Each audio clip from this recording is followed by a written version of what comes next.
pembelajaran kita, ada baiknya kita buka dengan doa. Siapa kira-kira yang mau doa? Silakan.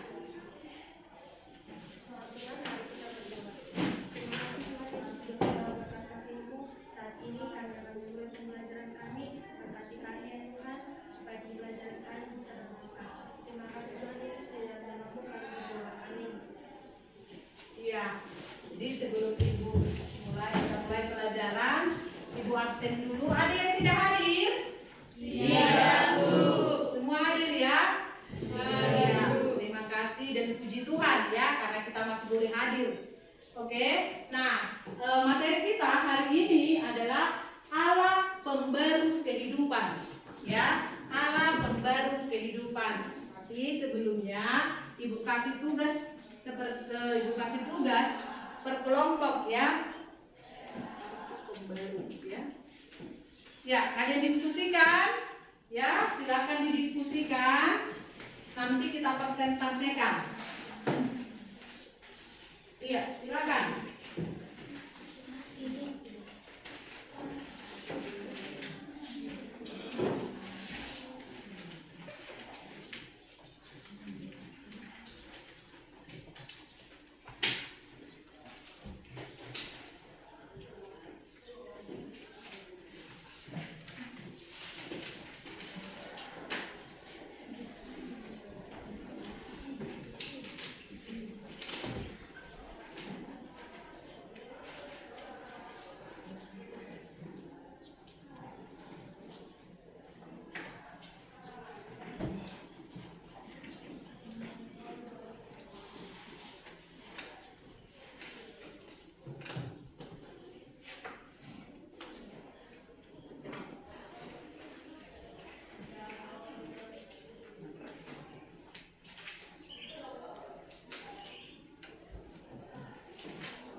Sudah?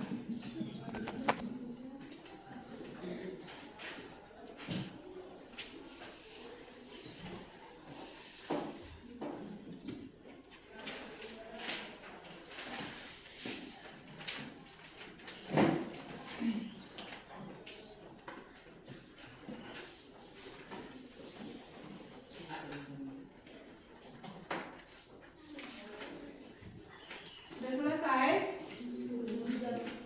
Sudah? Oke ya, biar kita diskusikan. Silakan, kalau dari kelompok yang sana aja, dari sebelah sana, ayo silakan. Silakan.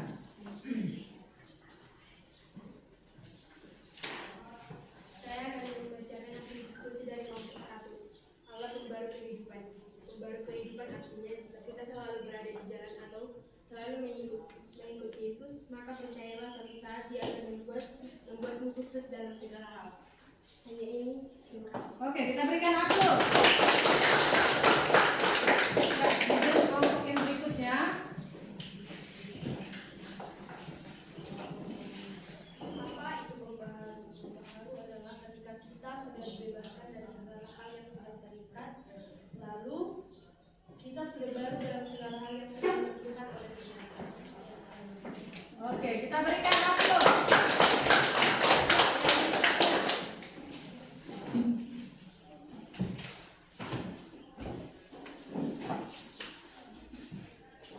Saya akan memberikan hasil diskusi dari kelompok 2.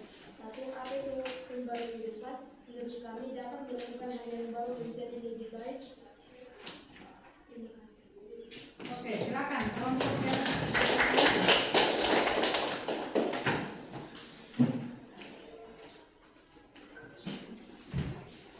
Saya akan membacakan hasil diskusi dari kelompok 4. Pembaru adalah Allah yang sudah mengubah kehidupan yang lebih baru atau yang lebih baik dan jalan yang lebih benar. Terima kasih. Oke. Oke, jadi Anda sudah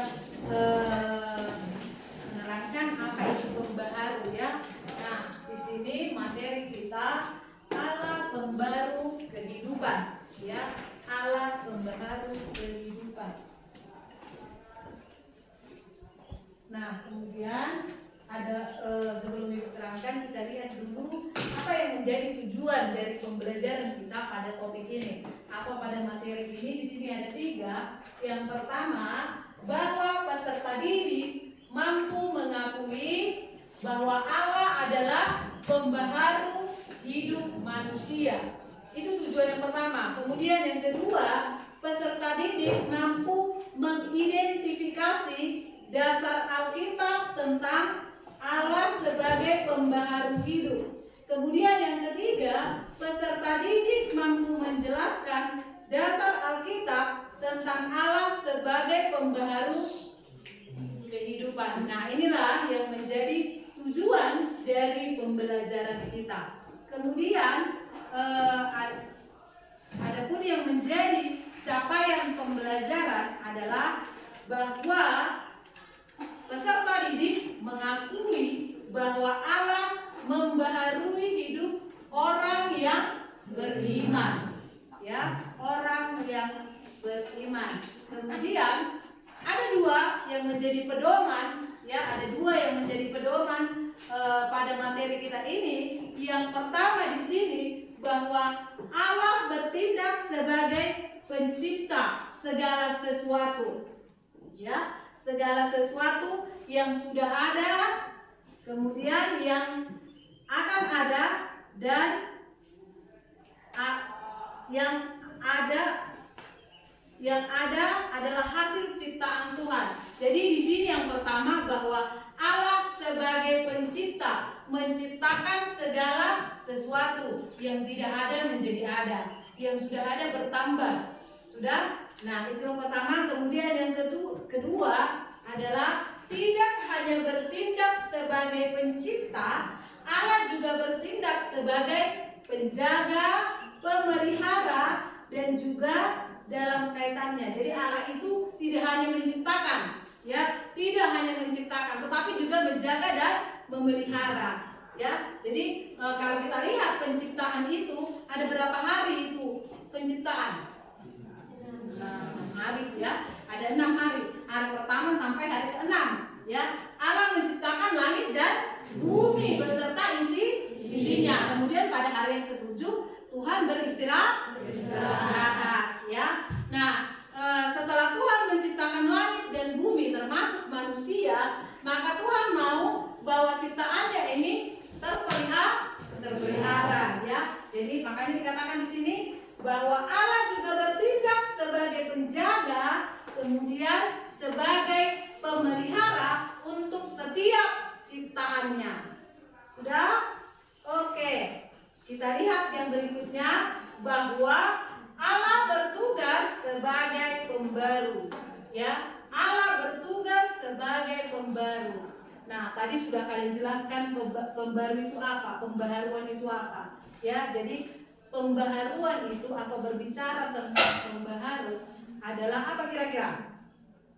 Pembaharu itu ada perubahan dari yang tidak baik menjadi baik, ya, dari yang jelek menjadi yang bagus.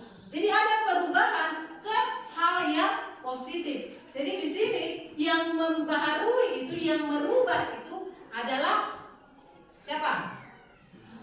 Iya, Allah, ya. Allah bertugas sebagai pembaru. Jadi Allah terus mendorong kita untuk membaharui kehidupan kita menjadi manusia baru. Jadi setelah kita jatuh ke dalam dosa, maka Allah terus bekerja dalam kehidupan kita untuk mengarahkan manusia itu menjadi lebih baik, ya. Kemudian kalau manusia itu sudah diarahkan menjadi lebih baik dan manusia itu mau diarahkan, maka manusia itu disebut dengan manusia baru. Nah, manusia baru itu apa? Manusia yang sudah merubah pola pikir dan tingkah laku di dalam kehidupan berdasarkan firman Tuhan dengan kerelaan serta kerendahan hati. Yang saya katakan tadi, ya, ada perubahan baik itu dari pola pikir, sikap, dan tingkah laku, dari yang tidak baik menjadi baik, dari yang negatif menjadi positif.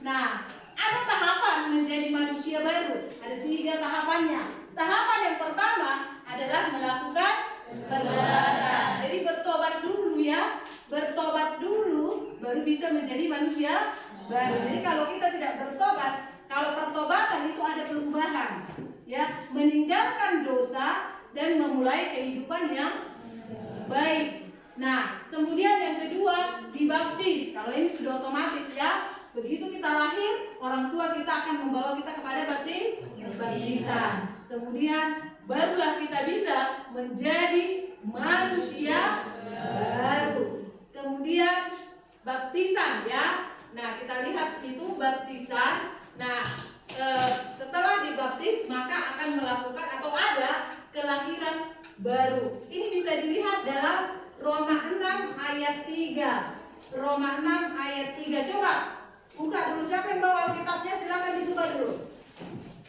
Roma 6 ayat 3. Silakan dibaca satu orang. Roma 6 ayat 3. Atau tidak tahukah kamu bahwa kita semua yang telah dibaptis dalam Kristus telah dibaptis dalam kematiannya? Iya. Jadi kita telah dibaptis di dalam Kristus dan kita sudah dibaptis di dalam kematian Kristus. Jadi kita sudah ditebus dengan harga yang mahal. Nah, kemudian kita lihat yang berikutnya bahwa kita hidup ini di zaman Roh Kudus ya, dan ini merupakan zaman anugerah.